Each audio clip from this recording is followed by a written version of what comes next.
होलिका दहन सिर्फ एक परंपरा नहीं बल्कि एक गहरी आध्यात्मिकता प्रक्रिया है।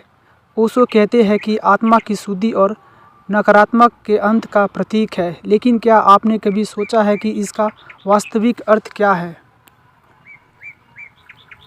पौराणिक कथा के अनुसार हिरण्यकेशव अपनी शक्ति के अहंकार में इतना अंधा हो गया था कि उसने अपने पुत्र प्रहलाद को मारने का प्रयास किया।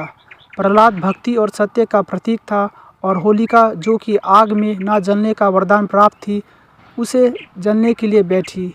लेकिन परिणाम उल्टा हुआ, होलिका जल गई और प्रहलाद बच गया।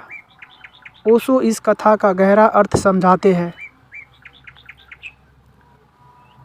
हिरण्यकेशव अहंकार का प्रतीक है, जो स्वयं को भी भगवान मानता है। प्रहलाद श्रद्धा, ध्यान और प्रेम का प्रतीक है, जो सत्य पर अडिग रहता है। होलिका नकारात्मक, झूठी, सुरक्षा और दमन का प्रतीक है, जो अंत सत्य की अग्नि में जलकर भस्म हो जाती है। ओशो कहते हैं कि होलिका दहन केवल बाहरी अग्नि नहीं, यह आपके भीतर जल रही कामनाओं, नकारात्मक भावनाओं और पुराने बोझ को जलाने का अवसर है। आप इस प्रक्रिया को एक ध्यान की तरह कर सकते हैं। अपनी नकारात्मक पहचानें।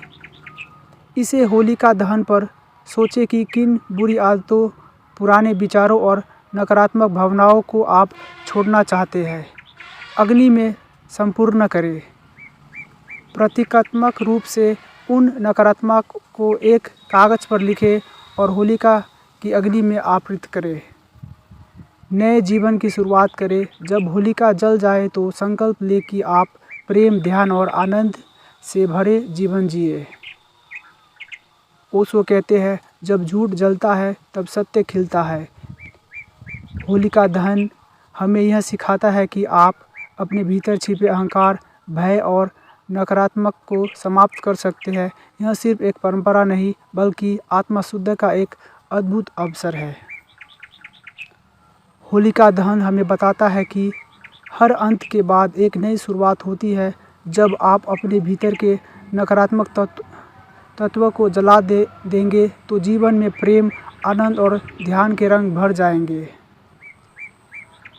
तो इस होलिका दहन पर सिर्फ अग्नि जलाने का नहीं बल्कि अपनी नकारात्मक से मुक्त होने का उत्सव मनाएं।